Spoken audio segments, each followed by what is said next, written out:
to Changing the Sales Game on webtalkradio.com. I'm your host, Connie Whitman. You know that I'm always excited that you show up every week. So here's the deal, right? Changing your sales game, changing your career, whatever change you're going through. Yikes, we get a little crazy sometimes. So to help you on your journey of change, because I will tell you in my 4 decades in business, right? Career in business, I have learned that no matter what crossroad, road bump, tough time, whatever it might be for you, it really boils down to having quality or clear communication with other humans who we work with. So in the show notes, you'll get my gift to you is my communication style assessment. Remember, you get 2 reports. One report spotlights your natural communication superpowers. You don't think about it. It's just how your message naturally lands. We want to know that and leverage it. Flip side, the lowest score is usually a blind spot because it's when we're communicating with people 180 degrees different than us. To me, that's almost a more important report for you to lean into. So again, link is in the show notes, my gift to you. I hope it helps you navigate whatever change you're experiencing in your career and hopefully in your sales game. Now, my quote today is by the amazing Stephen Covey, and he says, "Most people do not listen with the intent to understand. They listen with the intent to reply." Oh my God, when I read this quote or I found this quote, and I guess I see it frequently where people take turns talking at each other and really not with each other. To me, that's such a icky experience. And it's just crazy. So in my sales process, the step 4 is active listening. So probably about 6 years ago, I added an extra step. So I made active listening its own step because really we have become very poor listeners. So in my model, I believe we should be listening 70% of the time, which means that 30% is for asking questions and presenting. But if you listen really well, that 70% of the time, the presentation, product customization of whatever your solution is becomes easy peasy. So who is my guest today that I'm going to explore the potent impact of language in sales and business and dive into how the words you choose can build trust, foster connection, or completely derail the conversation entirely. Learn how to communicate with clarity, confidence, and authenticity to drive better results. So who is this amazing person that I speak of? Her name is Liz Wendling. Liz is the founder of the Sales Clinic and Purpose Powered Selling.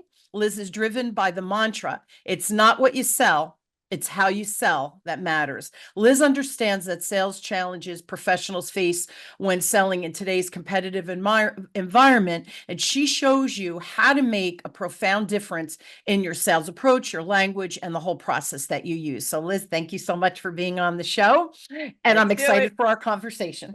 Same here, Connie, same here. Yeah. 2 fast-talking girls. I know. Really, we should warn, right? Everybody listening, strap in, put the seatbelts on, because we're going to fire fast and furious and have a little fun along the way. Hey. Liz, this is really an important topic because we really do take turns talking at each other. And I feel like the core of sales of business in general is really that listening component that we've become really bad at because of cell phones and, pings and all these other things, right? So share with me, why has communication in sales, do you think, working with your clients, why has it shifted so radically? Probably in, I'm going to say the past 6 years or so. I would say right post-COVID or during COVID, everyone was trying to transform and change the way they were doing things and talking to people, because at that point, all we really had was to be online. So when you're thrust into a situation like that, all of a sudden you're trying anything and everything to get someone's attention. So there was so much out there in this, just a big cesspool of messiness. And a lot of people picked up bad habits. But besides there's probably a lot of reasons why this has changed. But one of the biggest reasons that I see in my business is because buyer has changed, right? You and I are different, and everybody out there is different. The way we buy things, the way we have things delivered, the way we shop for things. We're all armed with information, and we all hop from website to website, and we look around and we're doing our research. We're buying differently. We're not just talking to one person and saying yes, or we're not believing everything someone says to us. We want to do our independent research on everything. And communication piece. everyone sounds the same, everyone is using the same language, if everyone is sending the same type of message, if everyone is hopping on a Zoom call and saying the same exact thing, then how do you stand out? How do you make a difference when Yeah. you look and sound like everyone else? So today, we have to do that. We have to change what's coming out of our mouth when we're communicating with people, because people are already expecting you to sound like everyone else because that's what Yeah. everybody is doing. So they're waiting for you to be different. And when you're not different, what happens is they say, typical salesperson, see, typical professional, all they want is the sale. Yeah. And we're in complete control of that. So anyone who says, I don't have time to do this, or I don't have time to be more customer relationship focused, then I say, good luck, because you're going to be hungry and you're going to be chasing after people for the rest of your career. So Yeah. today, hopefully we'll talk about, what does that sound like? What do the Yeah. words coming out of your mouth do to the other person? How do they land? How do they sound? And are you creating the right intention when you are speaking to people? Or is it the same thing all day, every day, that you're tapping out and half the population of the world is doing the same thing? Yeah, and I found this. It was funny when COVID first hit. I was live prior to COVID, right? Because Mhm. I'm older in, I guess, the business community, and I remember thinking, oh, getting on Zoom. So of course they go around the room, right? With typical what you would do in a live networking event. Every time I've gone to a networking event, I was prepared with my 30-second commercial. It was less than 30-second because I always honored other people that were in the room or in the group or whatever it is. So everybody had time. And pre-COVID live, people would go on and on and on and on. And if somebody was facilitating and didn't shut them down, I would never go to that networking event again. Oh my If God. you're facilitating, then you control, because then the people at the end didn't get to go and they go, oh, no big deal. They're trying to be gracious. That's Right. not okay, because we have to play by the same rules. That's number one. Now, number two, when we got into COVID and everything was on Zoom, I whittled down, and I have a worksheet that I use with my clients, your value statement, right? But how do you create it and how do you build on it and use it for different venues, right? There's different Mhm. models. But at the end, the last step is get your value statement down to 17 to 20 words. Because whenever you're on a Zoom networking or a Zoom call, they always say, hey, put your contact information. And people put 3 paragraphs. And I sit there and I think, do they really think that people are going to save the chat, go back and read this after the meeting, and then Right. hire you? I see that and I think, well, I don't want to work with them because they're not prepared. So Right. example would be, if I'm on a networking event, I have my 17 words and then I'll put an email or I'll put my Linktree link. It's very concise. It's very controlled, but now people know how to communicate with me. And I find that people appreciate that because they come and they do they just vomit information at these networking events. And then I walk away thinking I still don't know what they did because they didn't take the time to provide To whittle clarity it. of what they did Yes. for me to potentially want to hire them. Number one. The last thing I wanted to say is with business development, and you kind of alluded to this, so I just wanted to pull this nugget out that you said, Liz, is business development. You have to make the time to prepare. I believe that sales, business development, outreach, whatever, 90% of it is all preparation. Having your value statement, having that worksheet. So if I know I'm going to meet with all attorneys, I know what they would want to hear, what fun facts about me are going to resonate with what's in it for them, right? Not about blah, blah, blah, blah, blah. Nobody Right. cares, right? But if I could dial into how I can serve them. So if you have these templates available, prepared, right? That preparation, it becomes Yes. an easy lift no matter what you're doing. So I really wanted to kind of dial into that because that preparation, I think, is critical. Go ahead. I know you want to say something else. No, it's so true. You're right. And we've all gotten those emails that the first thing we say to ourselves is, did you read my profile? Yep. Did you read my profile? Yeah, might have. I might be into fitness, but that's not what I do for a living. Yet I'm getting messages about starting my own fitness franchise. Yeah. And I Yeah. think, oh my God, you found a keyword. And now you're trying to approach me with a message that doesn't resonate me. Talk about rolling your eyes and moving on. And Yeah. so that's in a blatant way. But what about those people who send a generic message to every single person who they want to get in touch with, and it sounds the same and it feels the same and it doesn't land in any way, and then they blame the platform? People don't get back to me on LinkedIn. No one responds to me, but very few people turn around and say, I wonder if it's me. I wonder if I am creating this. Yeah. No, it's always everybody else. Oh, they can't afford my services. Well, maybe because you didn't show them any value. Maybe that's why. Yeah. So it's time to turn the tables back on ourselves, because that is the best place to start to change. Yeah, it's really true. It was funny. It was a networking event a couple of weeks ago, and they break you into smaller groups, which I like, because I Yes. like to have conversations and really find out what people do, have them on my podcast, right? I'm all, you know me, I'm all about the supporting, right, others. Mhm. And it was funny, in one of our little breakouts, somebody said something, and I said, you're approaching it wrong. You're looking at just what you said. I think my prices are too high.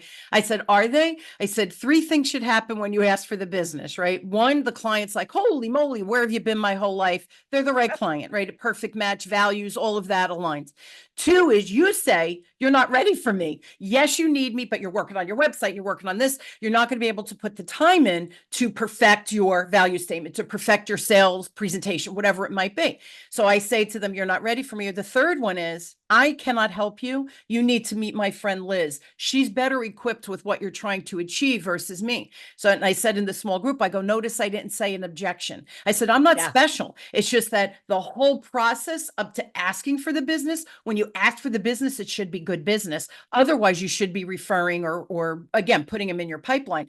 We got Yeah. back to the big room, and she always says, does anybody have anything important to share? And one of the gentlemen goes, Connie's a rock star. And he went on to share, and I giggled. He wrote them down, the three things that should happen. And I said, you're a smart man, Chris, because it's free advice, but it's real Yes. advice that works. And again, Mhm. it goes back to the preparation, not being, I have to make the sale, right? When you Right. go in like that, we vomit, and we don't approach the client the way they need to be approached. Right. And they feel it. Oh my gosh, they feel it coming at Yeah, them.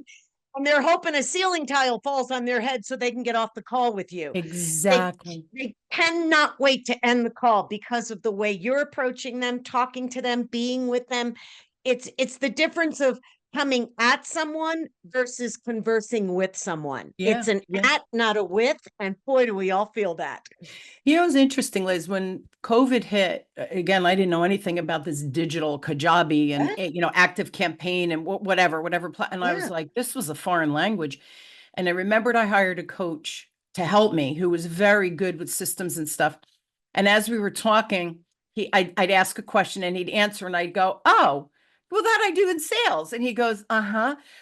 All of us, it was about probably, yes, I'm slow, people listening. I'm slow on the uptake. It took about 6 months for me to realize what I was doing live is the same thing. Now I'm just doing it on a computer, but the skill set is the same. And I think we forgot that, and we started trying to sound like everybody else. And that's what you were saying Right. at the onset. Yes. Very Yep. dangerous, because now you're just How part of the many noise.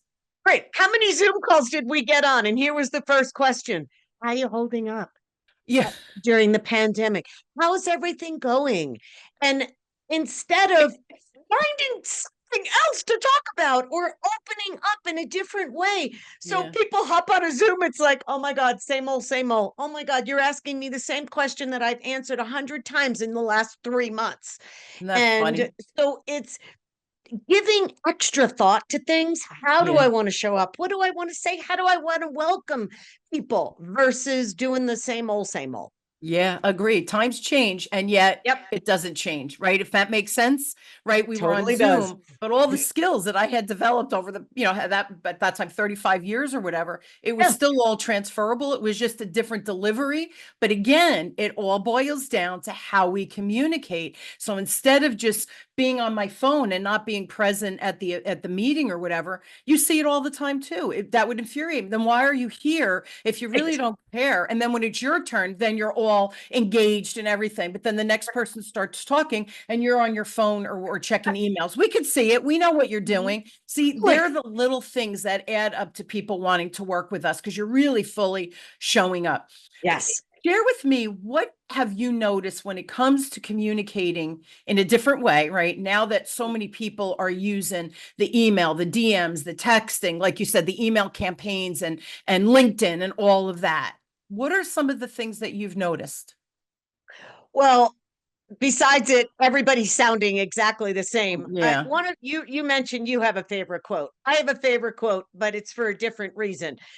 You've heard, I don't know, it's what is it, 40 years, the 40-year-old quote that says, it's not what you say, it's how you say it. I have So heard it for decades. It's not what you say, it's how you say it. And it gets thrown around as one of those bumper sticker phrases. And what that phrase is actually saying, no matter what you say to someone, it doesn't matter. It's how you do it. So I can sit here and call you yeah. an ass. I could say you're the biggest jerk. But if I say it in a really nice way, you shouldn't be offended by that because I said it nicely. Yeah. So every day, all day, I call BS on that outdated mantra Yeah. because it made sense in a world where we did a lot of interactions face to face, right? A time where, and we've all heard this breakdown, 55% of our communication Body language. was body language and being in the physical presence. 38 was Great tone. how Tone you of voice. conveyed through the tone, the pace, and the energy, and you can feel someone's intention.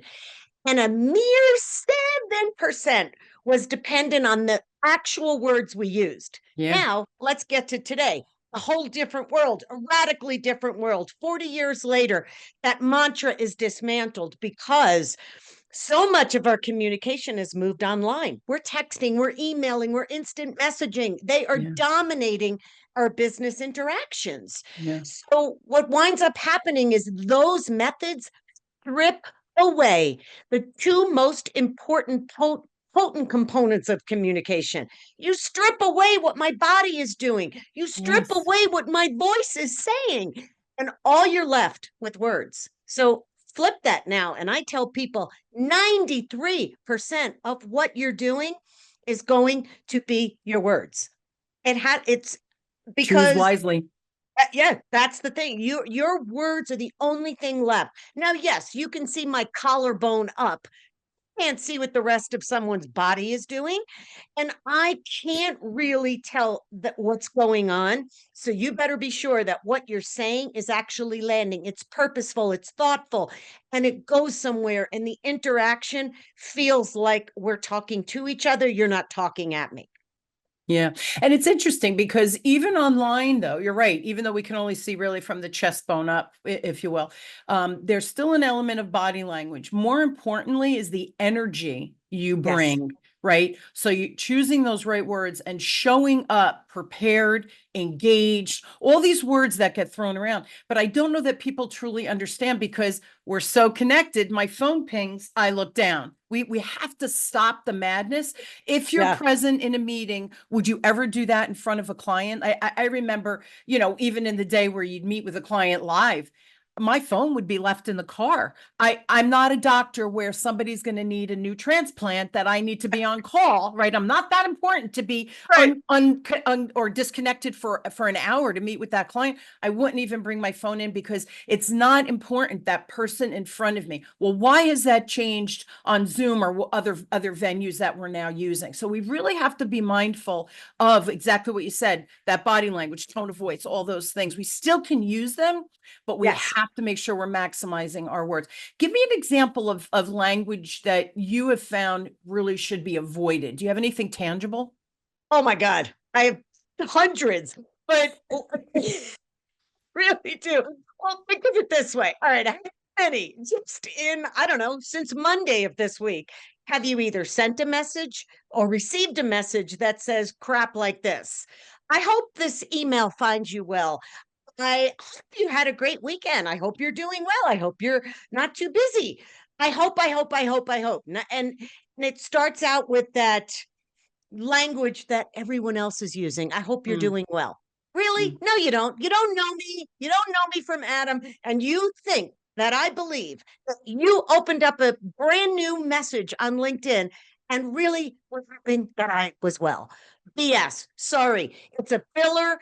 It is used to bridge the gap of, I'm trying to sell you something. That's what it shows up as. Oh, all is well. I hope you're doing well. Hey, I have this great product. So you're not fooling anyone. All you're doing is pissing someone off in the beginning because you're using a phrase that everyone else is using, but we Yeah. all know the intention of why you're using that. Now, a Yeah. lot of times people don't even realize it. They go, oh, you're right. I do start every email like that. Is that wrong? Should I not say that?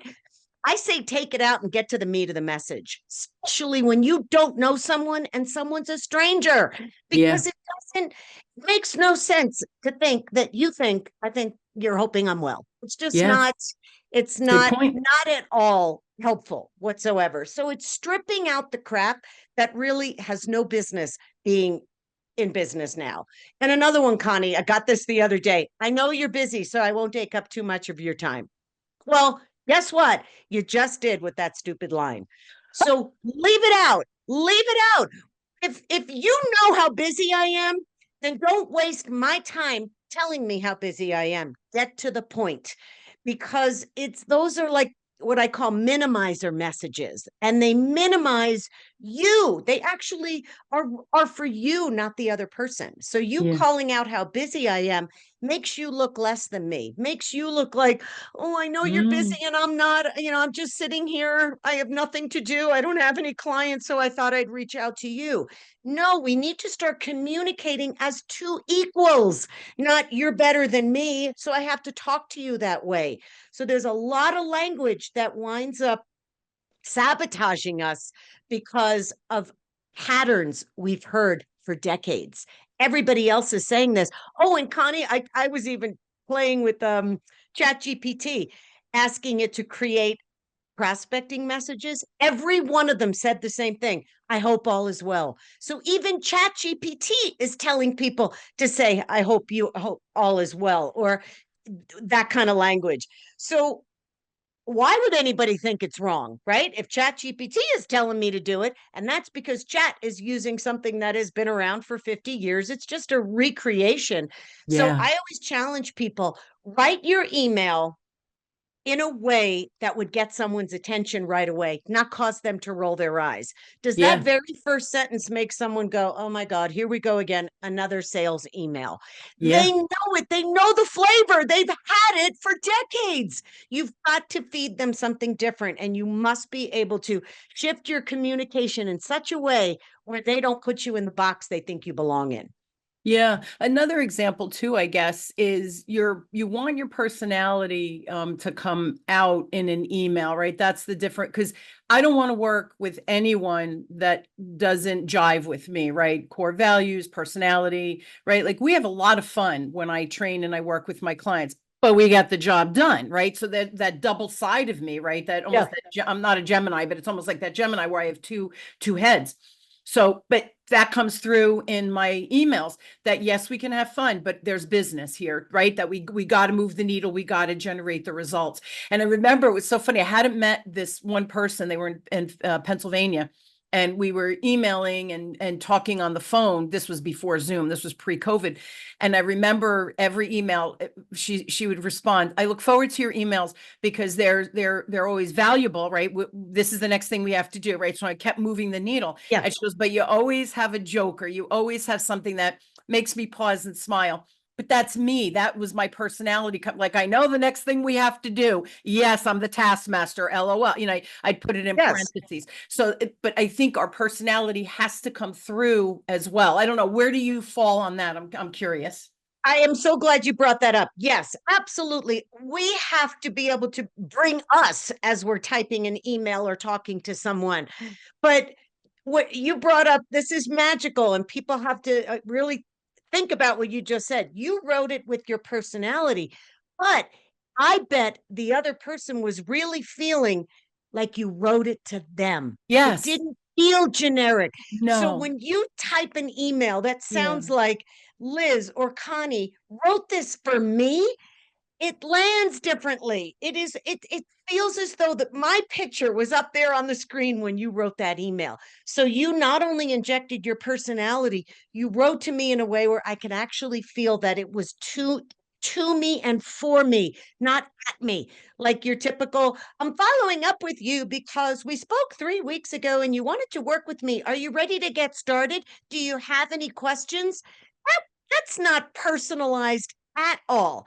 It makes me feel as though you wrote to me personally versus a generic email. So kudos to you on both those accounts. You know what's interesting? Because we need to systematize things. And I believe that, right? My 7-step process, it's a system. And as we get better with each of the steps and we perfect those skills, we get better skilled at each of the steps, right? The system, it's a rinse and repeat. That we have to do that. Otherwise, we'll never scale. We'll just be working 90 hours a week forever. Sure. So we don't want to do that.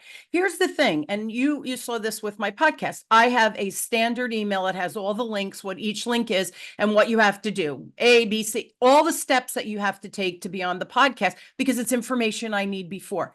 But at the beginning of every one of those, I'm so excited for us to talk about whatever the topic is, right, that we're going to talk about, and say, here are some of the things that I need, see below. And then I have my standard email, but because I can't keep writing that over and over. It's the same context because there's links involved. But that first email, I personalize it to the person. Does it take me that? Because everybody goes, well, it takes time, but it matters. See, these are the things I think we're in this AI world. And listen, I use AI too, although I use Grammarly. Thank God for Grammarly, because my grammar and spelling is horrific. So thank God for that, right? These tools are wonderful. You can't lose the essence of who you are and who your ideal client is, and communicate from that perspective. So that's why my sense of humor, if you just want all business, then you shouldn't be hiring me, because I don't believe nose to the grindstone and you beat people up and that's how you get results. That's right. Not how I live my life or how I run my business. So you see what I'm saying? So I think these are the little things that we're talking about. Stop sounding like everyone else. I have my templates, but you have to add that little je ne sais quoi, right? That little extra that makes people feel seen, heard, understood, all of those things. And Connie, if during COVID, I had redone my kitchen and bathrooms, and the contractor that I chose kept sending me generic messages. Here's what we need to do tomorrow when I get to your house. Versus, hey, Liz, we're so excited.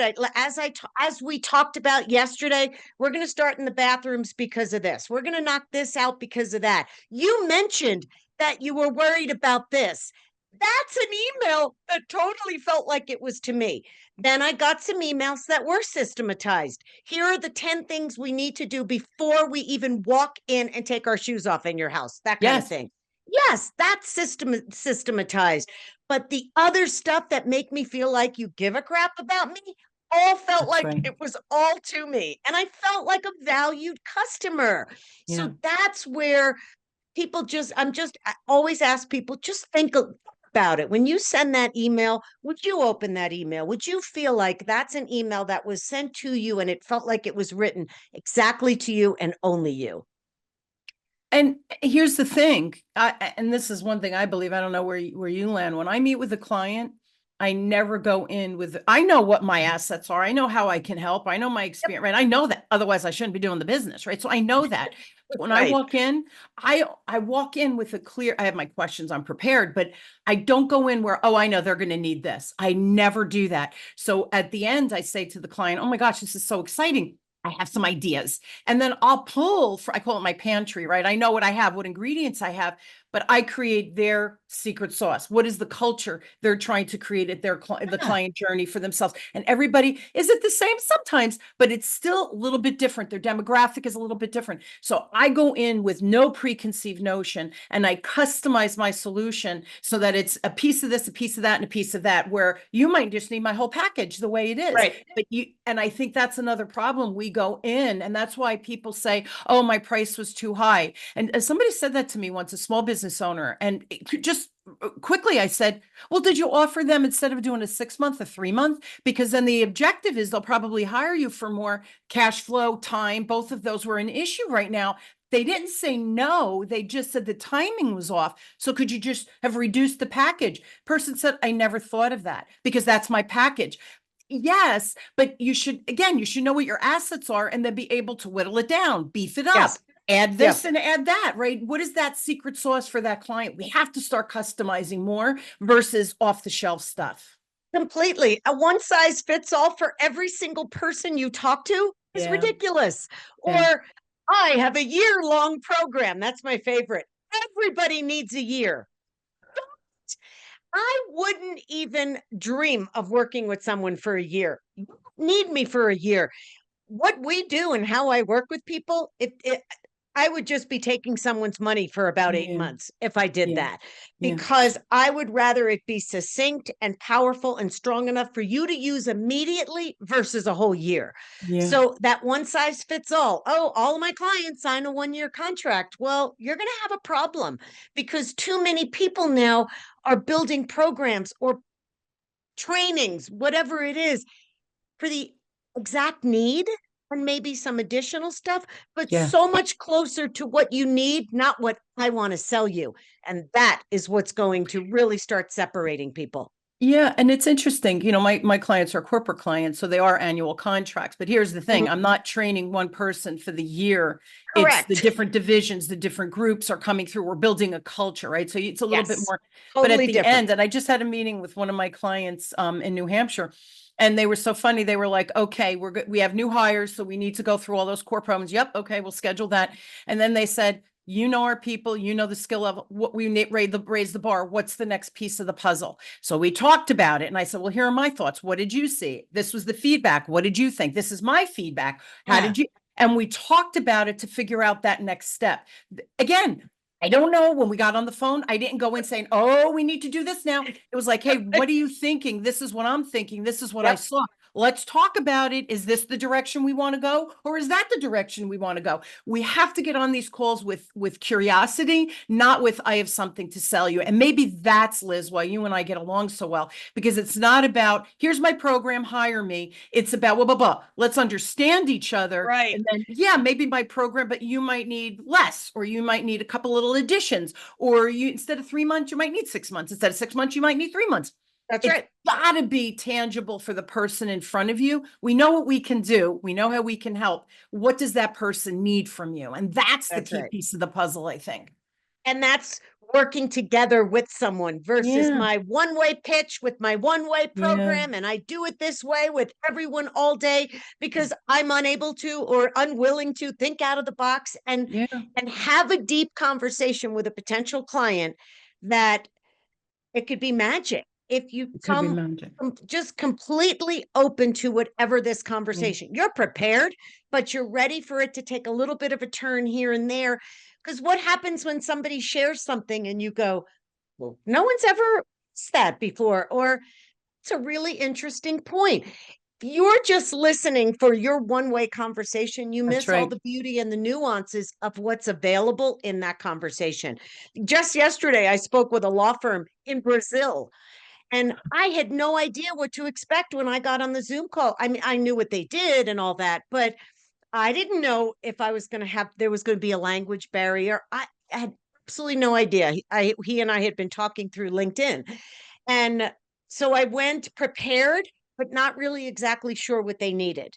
Yeah, And we were on the phone 40 minutes and it was a fabulous conversation. But both of us, it was that ask and answer question. And he even said a couple of things to me. And I said, wow, that's a little different here in the States than in Brazil. And then same thing. I shared something with him and he said, wow, we don't do anything like that here.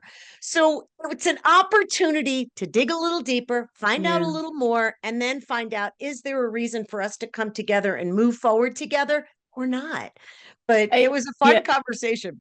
And you know what's cool about that? He might have said something that you thought, oh my gosh, you don't have someone. I know someone who can help you with that piece. Just Yes. they say it in passing, like, yeah, and I'm working over here and I'm struggling to find a vendor or whatever. And you say, oh my gosh, I know somebody. Oh, you're kidding me. So Yeah. being present in these conversations and truly hearing, right? That listening piece is so critical.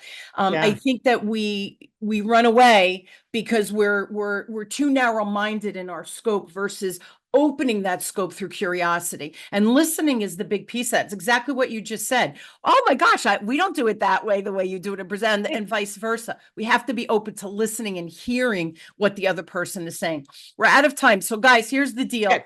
Please reach out to Liz. I'm going to give you her email and website. If you're curious about our conversation and want to learn more, reach out to Liz. It's Liz, Liz, at lizwendling.com. Website, lizwendling.com. Is there anything else before we sign off, my friend, that you want people to know? Oh gosh, how about watch your language and watch your results change? Yeah. Amen, sister, right? It matters. It It does matters. Be matter. curious. Yes. Yeah, be curious Just about test. people. Do a few tests. Write an email that you normally wouldn't send and watch how quickly someone responds to you. And if you keep doing what you're doing, they're going to ghost you. So we have control of that. You know what's funny, Liz, that you just said that when I But first, after COVID and I was learning this digital stuff, and somebody said, "Oh, you should start keeping other sales emails." I said, "Why?" I know what they do. It's the same thing I do, right? Like what yeah, I'm reading and I go, yeah, yeah, so I know what they do. And they said, "Well, you could swipe copy." I go, "What's a swipe copy?" And they said, "You swipe the copy." I said, "What?" And what? and it was so funny because after that meeting, that networking, I hung and I had to think about that. I go, "Why would I want to swipe someone else? Then I sound like them. That doesn't sound like me." So I was like, the swipe, I had never heard that expression. So don't swipe other people's copy. Right, Make right. your Because own. that's what people do. Someone on the internet will say, "This is the template I used to make $10,000 in 10 minutes." Somebody swipes it, uses it, and destroys their business. What? Why would you want to do that? Yeah, that was another one of those funny experiences after COVID, entering this digital world. Swipe copy. Yeah, if anybody wants to comment on that, I love seeing comments, guys, because I chuckled afterwards and I was Yeah, like, I'm not swiping anybody's copy. And in my head too, Liz, I thought, oh, that's stealing. I can't do that, right? Would anybody know? Probably I couldn't do it. I know I would yeah. have stole. It's just a mindset. It's a mindset thing. It's Anyway, crazy. with that said, reach out to Liz, lizwendling.com. Again, everything will be in the show notes, easy peasy for you to find my good friends and connect with her. If she can help you, please reach out because really our language matters. And I think it matters more than ever. So get your people, get your teams, get yourself skilled so that we can flourish, right, going into the future. So Liz, thank you for being on. I love you, my friend. Thank Always a you, fun Connie. Love you too. conversation. Yeah, we get a little silly, but it's good. It's good That's good. silly. So Okay. thank you again for being All on. right. Bye-bye. And I hope, bye-bye. Bye-bye. Bye-bye. We're really getting silly now. We're going off the rails, kids. All right. I hope you will all join me weekly as we question, build, and discover no matter where you are in changing your sales game. I truly hope my guests and I, even silly conversations where we say something that makes you pause and think, oh, swipe copy, or oh, language, or oh, 55% used to be body language, right? Start to percolate on these concepts. Reach out to Liz, reach out to me. We are here to help and support you. You guys know, here's my mantra at the end of every show. Information's a beautiful thing. If you do nothing with it, it's just information in your brain. I promise you, when you take these concepts and you make them part of how you do business, how you communicate, how you approach your clients, magic really does happen on the back end. Your call to action, check out Liz's website. There you go. We keep it simple, but you never know what you'll read in her website that might help you get to the next level in your business and career. Liz, my friend, thank you again. Thank you all for joining us. You've been listening to Changing the Sales Game with me, your host, Connie Whitman, on webtalkradio.com. You know I am honored that you join me weekly as my guest and I have these conversations. And I always hope that you find value at the end because time is valuable. So let's make sure that we learn, grow, and live. I love you all. I'll see you next week. Have a great one, everybody.